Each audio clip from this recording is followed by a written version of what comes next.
Radhe Radhe guys. आज की video में हम केदारनाथ धाम की जो पौराणिक कथा है उसके विषय में आपको बताएंगे। केदारनाथ धाम 12 ज्योतिर्लिंग में से एक है। यह भगवान भोलेनाथ का निवास माना जाता है। कहा जाता है कि यहाँ पर भगवान भोलेनाथ त्रिकोण रूप में विराजमान है। एक बार की बात है, पांचों पांडव और भगवान श्री कृष्ण महाभारत के युद्ध के विषय में वार्तालाप कर रहे थे। तब पांडवों ने भगवान श्री कृष्ण से पूछा कि हमने अपने गुरु, पूर्वज, बंधु बांधव सबकी हत्या की है, तो क्या हमें पाप नहीं लगेगा? तब भगवान श्री कृष्ण ने कहा कि हाँ, ब्रह्मा हत्या का पाप तो तुम्हें अवश्य ही लगेगा। यह बात तो सत्य है कि तुमने धर्म पर विजय पाने के लिए युद्ध किया, परंतु अपने गुरु और बंधु बांधव, अपने जो पूर्वज हैं, उनकी मृत्यु का दोष तो आपको लगेगा ही। तब पांचों पांडव बहुत चिंतित हुए और उन्होंने भगवान श्री कृष्ण से इसका उपाय पूछा और पूछा कि हम इस घोर पाप से मुक्ति कैसे प्राप्त कर सकते हैं। तब भगवान श्री कृष्ण ने उन्हें बताया कि तुम्हें इस पाप से मुक्ति तो भगवान भोलेनाथ ही दिला सकते हैं। भगवान शिव ही तुम्हारी इस समस्या का समाधान कर सकते हैं, इसलिए तुम्हें भगवान शिव से ही इस पाप की क्षमा मांगनी होगी। तब भगवान श्री कृष्ण तो द्वारिका चले गए और जो पांचों पांडव थे वो बहुत चिंतित रहने लगे। कुछ समय पश्चात उन्हें यह सूचना मिली कि भगवान श्री कृष्ण भी परम धाम चले गए हैं। तब वे और चिंतित हो गए। उनको भी बहुत दुख हुआ कि अब हमें सलाह देने वाले भगवान श्री कृष्ण भी नहीं रहे और हमने अपने गुरु, बंधव बांधव उनकी भी सबकी हत्या कर दी। मन ही मन वे बहुत दुखी रहने लगे। तब उन्होंने भगवान श्री कृष्ण की बात याद की और उन्होंने जो राज था वह तो छोड़ दिया और राजपाट को छोड़कर वे द्रौपदी को लेकर भगवान शिव की तलाश में निकल पड़े। वे जहाँ जहाँ जाते भगवान शिव वहाँ से चले जाते। भगवान के दर्शन उन्हें हो ही नहीं पा रहे थे। तब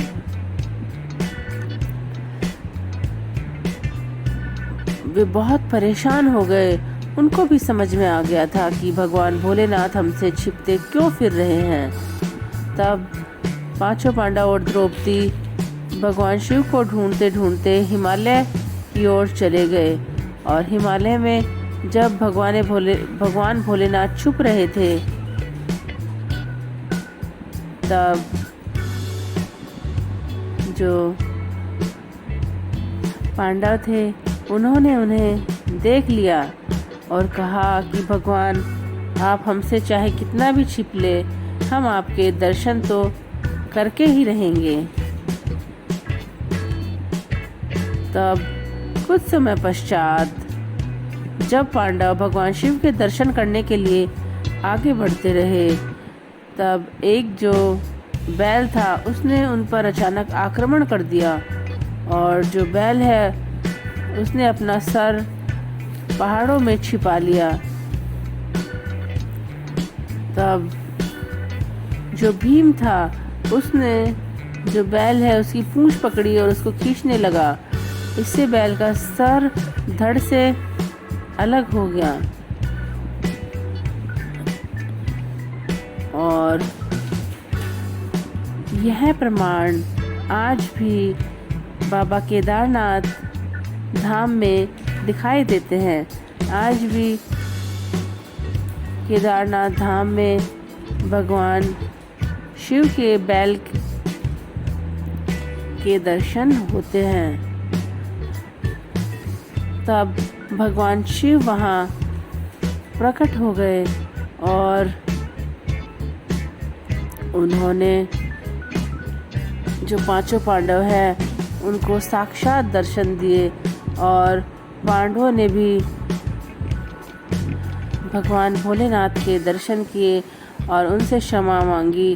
तब भगवान भोलेनाथ ने उन सब की भक्ति भावना को देखकर उनको पाप मुक्त कर दिया और उनको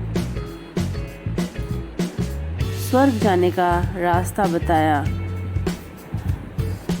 तभी से भगवान भोलेनाथ की केदारनाथ धाम में पूजा होने लगी। कहते हैं भगवान केदारनाथ धाम में भगवान शिव के जो दर्शन करता है उनको साक्षात शिव की प्राप्ति होती है। भगवान भोलेनाथ के दर्शन होते हैं, भगवान भोलेनाथ उनको पाप मुक्त करते हैं और वे सीधे स्वर्ग लोक में जाते हैं और उनका दोबारा पृथ्वी पर जन्म नहीं होता। इसलिए भगवान केदारनाथ धाम में भगवान केदारनाथ के दर्शन करने मात्र से ही हमारे सभी पाप नष्ट हो जाते हैं और हमें मोक्ष की प्राप्ति होती है। केदारनाथ धाम में बहुत से चमत्कार भी है। जैसे केदारनाथ धाम में एक गौरी कुंड है, उसका पानी बहुत गर्म रहता है। आसपास का इलाका बहुत ठंडा है, फिर भी वह पानी बहुत गर्म रहता है। और मंदिर के जब कपाट बंद किए जाते हैं तब वहाँ एक जोत जलाई जाती है और 6 महीने बाद भी वह जोत ऐसे ही जलती रहती है। और वहाँ एक कुंड और है जहाँ ओम नमः शिवाय बोलने पर पानी के बुलबुले निकलते हैं। और यह जो मंदिर है कई वर्षों तक बर्फ से ढका हुआ था, फिर भी यह मंदिर अनोखा मंदिर है। इस मंदिर का आज तक कभी कुछ नहीं बिगड़ा। वैसे भी हम देखते हैं तो जब केदारनाथ मंदिर के कपाट खोले जाते हैं तब भी मंदिर बर्फ से कई दिनों तक ढका रहता है।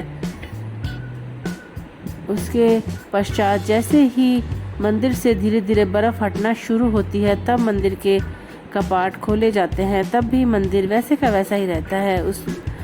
उसको कोई क्षति नहीं होती है। और मंदिर में 2013 में जब महाप्रलय आई थी तब भी मंदिर का कुछ नहीं बिगड़ा।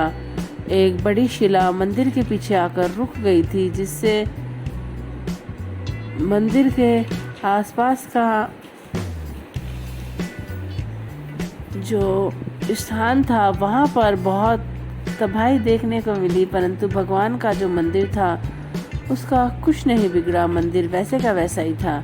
आज भी भगवान केदारनाथ धाम में बहुत बड़े चमत्कार देखने को मिलते हैं और वहाँ हमारी सभी मनोकामनाएं पूर्ण होती है। इसलिए अगर हो सके तो हमें केदारनाथ धाम ज़रूर जाना चाहिए। वहाँ साक्षात भोलेनाथ हमारी मनोकामना पूर्ण करने के लिए आते हैं।